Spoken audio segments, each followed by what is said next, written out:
So, I was recently looking through my achievements on the Master Chief Collection. You know how it goes, just glazing over my own digital accomplishments, when I saw this achievement.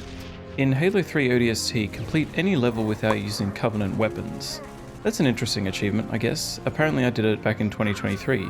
And then I got thinking some more, is it possible to beat all of ODST without using Covenant weapons? On Legendary? Well, you're very shortly going to find out. Before we start, let's get some ground rules out of the way. Rule number 1, no Covenant weapons. Duh. Rule number 2, no Covenant grenades, which includes plasma grenades, spiker grenades, and incendiary grenades. And lastly, no Covenant vehicle weapons. I'm going to try to avoid Covenant vehicles wherever possible, but if I absolutely have to get in one, I won't use its weapons.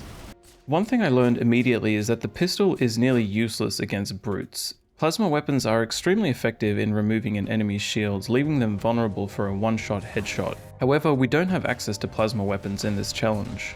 Trying to take down a brute's shields with only a human pistol takes like 30 shots, so there's essentially no point. The SMG does strip shields decently well, but it doesn't have great range, so we're going to have to get a lot more up close and personal.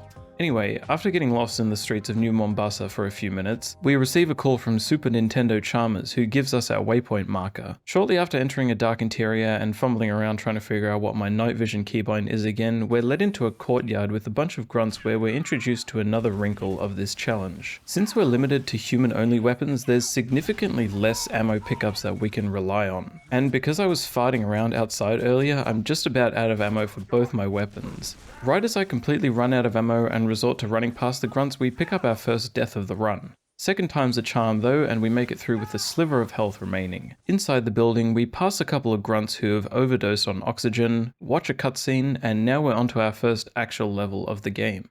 The first encounter of Teriyaki Plaza isn't too hard. I did die a couple times, but that was mainly due to overextending and getting cocky. And no, this is not copium. The grunts thankfully go down in a single headshot, and using the assault rifle to strip the brute's shields and then swapping to a pistol to headshot them is fortunately quite effective. And to be fair, I have no other choice of weapons here anyway. I did get a little bit too excited and threw a spiker grenade, which caused me to revert to the checkpoint, but otherwise I was able to get past the brutes and the next section unscathed. After opening the big door, we're placed into a medium to long range battle. My first attempt was to try run through everything to get to the next section, not realizing how many sniper and carbine jackals there are posted on the rooftops. This part might actually be kinda tough. Oh, what's that? The pistol can one-shot headshot all the jackals from really far away? Okay, never mind. Eliminating all the long-range enemies gave me a pretty clear path to run past everything, somehow taking 0 damage to this plasma turret or either of these hunters. And as soon as we kill a few more grunts down here and interact with Dare's drop pod, we're done with our first mission. Returning back to New Mombasa streets, we pass by a group of friendly brutes helping an elderly man cross the road. A little later, we kill a few jackals and grunts and move on to the next story mission, Uplift Reserve. Also, I realized I had my in-game music set to 0, and I am so sorry, Marty. I did not mean any offense by this. Clara was on my computer earlier and she must have... Uplift Reserve is a straight driving mission, so I made sure to grab a full health Warthog right at the beginning.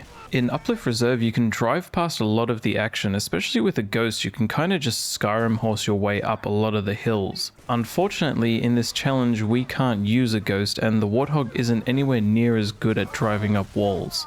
This section here, every time I tried to floor it, the plasma turrets would completely melt me, so after trying to brute force my way through to no avail, I eventually had to hop out at one point and Spartan laser a couple of them, as well as the chopper, just so I could make it through. Similar story for this section here. The Spartan laser plus this sniper pickup gives us enough ammo to take out a decent amount of the choppers, ghosts, and turrets in the area. And thanks to my impeccable driving skills, we're able to outmaneuver the two wraiths. Shortly after that, we swap out our battle-hardened Warthog for a fresh one, pick up a medkit so we're full health, and continue on. There's not too much else to note here besides some more of my fantastic driving. There's a couple more wraiths, but you know, if you're as good as me, they're fairly easy to drive right past.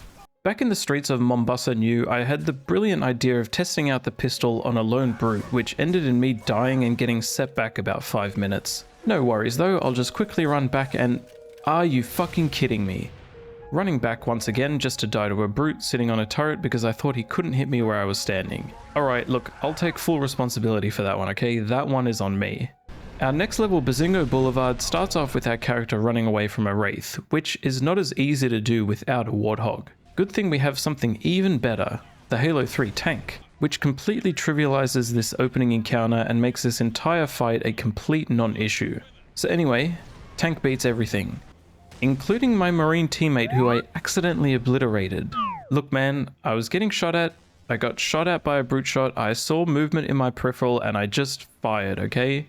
Not entirely sure why I didn't just shoot at the guy who was shooting at me, but I got scared, okay? Accidents happen. Once we finish off the tank section, we're back on foot and I finally got a good chance to test how many pistol rounds it actually takes to kill a brute. Any guesses before I reveal? 35. Yep, I wasn't even exaggerating at the beginning when I said 30. The holdout section plays out pretty much how it would in any other playthrough. Sit up top and pick off enemies as they push you.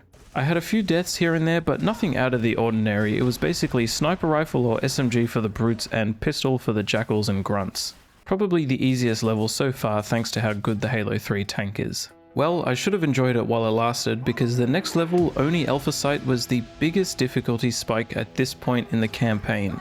Take this outdoor fight for example, where you really only have two options for taking out brute shields. Power weapons, which are very strong but have fairly limited ammo, and the more realistic option, an SMG or assault rifle. The issue is, to actually be effective with them, you have to get pretty close. And yeah, you can kill brutes fairly easily, but each brute you fight whittles you down bit by bit, slowly chipping away at your shields, until you come across one brute who just decides to end your whole career. No! So yeah, I was stuck in this outdoor fight for a while, just dying over and over and over again, hoping that this would be the worst of it. It was not. Once we get inside, there's a few waves of fodder enemies, and that's not where I struggled. It's when the Phantoms start dropping off troops, everything went to shit. As you can see, there's two narrow paths that lead to a more open area where the enemies are being dropped off. These fucking brutes refuse to push through towards me, and at this point, A, I'm tapped out on power weapons, B, shooting them from back here with the SMG does next to nothing due to the distance. And 3, we all now know how effective the pistol is on its own. There's really no point even using it here unless I can strip their shields, but if I defer to my previous point, they're too far away to strip their shields with the SMG, so all I have left is the pistol, which isn't effective unless their shields are down, which means I need to use the SMG, but it's too far away. So, since the brutes refuse to come to me, I'm gonna have to take the party to them. The problem I was having here is that the brutes would all hide around the corner waiting to bum me when I come close. It's like they knew I was doing this challenge and were playing to my exact weaknesses. So after many deaths, I devised a plan. I had a decent checkpoint, so as soon as I spawn in, I quickly ran into their nest, threw a few grenades and then booked it back to safety. This at least allowed me to strip a few brutes of their shields so I could then just headshot them when they eventually come out of cover. Clean up on the remainders just involved me not overextending, which as a fidgety and impatient person was very difficult, and then slowly killing brutes one by one until there were few enough for me to fight them head on. On the roof, I picked up a few more deaths, including this one time where the brute chieftain teleported behind me like Slenderman. What? But besides that, I played it like before, just waited for an opening and took the brutes out one by one. Reporting in on the streets again, we do some more running away, and find a sniper rifle that was sat on by a Reddit mod. NMPD HQ is our next mission to tackle, and right as the level starts, Romeo and Buck have a conversation about busting on each other's balls. Not really sure what that was all about. Anyway, this whole mission is based around the sniper rifle, and given its effectiveness against Covenant skulls, we're able to breeze through the first half no problem.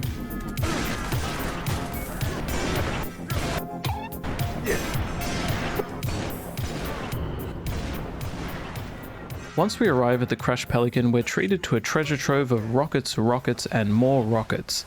And given their effectiveness to Covenant aircrafts and their ineffectiveness to humans apparently, we finish NMPD HQ without really any struggle at all. Yeah, this mission is not challenging. It's a great level otherwise, but not hard in any way. Kikowani Station, however, is the level I feared the most when starting this challenge. After completing the first gunfight of the level, Mickey hops in a Phantom and then Buck says this. Okay, I'll grab a Banshee. You go get Dutch and Romeo. I'm sorry, Buck, are you not aware of the premise of this entire video? I clearly said no Covenant vehicles during my intro. Were you not listening? This mission is essentially completely wrapped around flying the Banshee through multiple different sections. I proceeded to spend the next hour and a half trying to figure out any way to get through this part without entering a Banshee. I tried following these train tracks, which led to a watery grave. I tried looking through these structures if I could parkour my way across. I even tried grenade jumping myself onto the top of the Phantom from the Banshee. After many failed strategies, I actually found with a grenade jump, a very finicky regular jump, and then another grenade jump, you can actually get up here, which is right where Mickey brings the Phantom to pick up Romeo and Dutch. All I need to do now is jump onto the Phantom, and there's an invisible soft wall that prevents you from jumping high enough. Unfortunately, as far as I can tell, this level is impossible to beat without getting in a Banshee, at least in single player. But the main point of this video was no Covenant weapons, so onwards we go. I hopped in a Banshee for about 2 seconds and then jumped out so I could surf on top of the Phantom. It's more cool that way, you wouldn't get it. I then proceeded to shoot all the enemies with my pistol and SMG. The indoor section here is pretty straightforward, you can just let the Phantom take out most of the enemies and then just pick off any stragglers. Another Banshee section, which is also impossible on foot, I just grabbed a Banshee and then boosted across the Chocolate River and then hopped out again. Also at this point the only ammo I have left is about half an SMG magazine, which is barely enough to kill a single grunt. So as soon as these doors open, I just booked it to the right and prayed that I could make it into cover. And then I just let the boys in purple take out most of the enemies while I snuck around the side. Another quick flight in the Banshee and we're at our final on foot encounter, which was a massive pain in the ass as at this point I am completely out of ammo. So I had to sneak all the way around everything just to hit the button so I could open the door for the boys. The Phantom plus a shotgun that I found was just enough for me to get through this section, although I probably died here more than any other section in this entire run. This part was a massive pain in the ass. I seriously cannot state how annoying this section was. And now we're at our final fight with the Scarab. I was kind of worried about this part. I didn't know if I was able to take it down with only the shotgun ammo I had left, and then I saw this message. Wait, can you actually evade the Scarab? Well, apparently you can, and it's pretty complicated, so try to keep up. First of all, you want to grab a Banshee, fly it straight to the door, then just press the button and open it up and walk through. That's literally it, and the game is just like, good job, time to escape. But not just yet, we still need to blow up the squid house to finish the mission, and all I have left is the shotgun. I spent so long trying to find anything just to blow this thing up until I backtracked all the way to this dead police officer who had a single grenade on his body. Alright, let's finish this mission. Are you fucking kidding me? Okay, once more and... seriously? Well, now I'm really not sure what to do here. Apparently if you just wait long enough, Mickey decides to blow it up himself. Not sure why he couldn't just do that in the first place, but alright. Onto Data Hive, which was by far the most challenging level of this entire run. Something that I did not consider when embarking on this challenge is that some levels just don't have any human weapon drops. So aside from a shotgun that we find pretty early on, there is nothing else to use. And like the Halo 3 shotgun sucks. Look how they massacred my boy.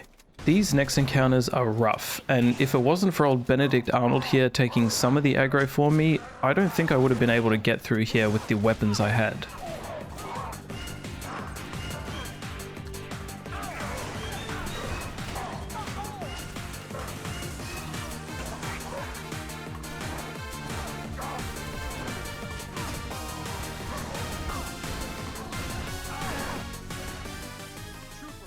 Especially after having a small altercation with my friend here, I was now on my own, and this room here did not seem possible with only the shotgun. I mean, surely there must be an ammo crate somewhere that I missed earlier. Anything, even like a few grenades would go a long way. Oh my god. I don't know which angel of a developer put this flamethrower here, but this literally saved my entire run. These next few hallways were very easy. The flamethrower just melts anything that gets in its way. By the time we got to this lower hive section, the realization fully hit me that there was not going to be any more weapon drops for the remainder of the level. Huh, maybe I should have been a bit more sparing with my flame bullets earlier.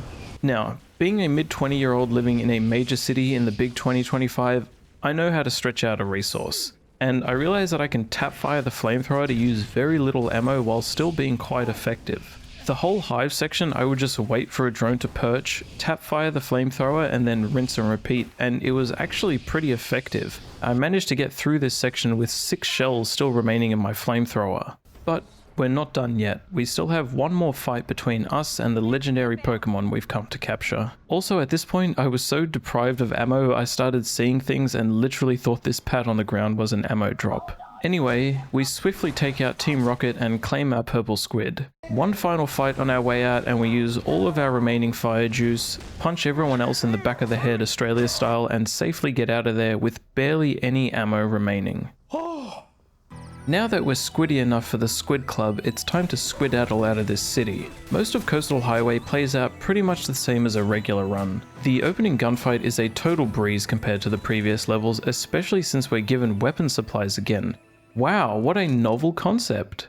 Once we get to the highway section, we're given a Warthog and a little later a tank, which are both within the restrictions of this challenge since they're not Covenant vehicles. Of course, we're still not immune to the hardest challenge in all of ODST, which is getting Buck to fucking shoot at anything while he's in the turret. God damn it, Buck! Later down the highway, another trainer tries to battle us for our newly acquired legendary squid, and we're forced to retreat and hold out until our ride picks us up. Luckily, down here we're given a couple different power weapons, and of course I give my rocket launcher to Veronica, milady, and then I just use my strats I've already developed in this run. Submachine gun for shielded enemies and pistol for headshots. I had one final duel with a Gravity Hammer Brute, making sure to give him an honourable death fit for a chieftain, and then I scurried off into my Phantom with milady and Miss Squid.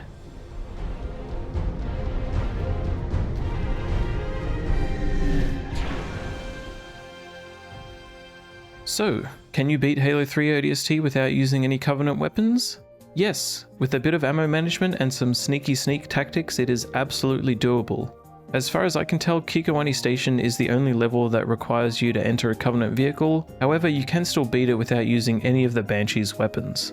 If you enjoyed this video, leave a like or squidscribe, and I will see you in the next one where I try to beat Halo 2 without looking at Cortana's feet.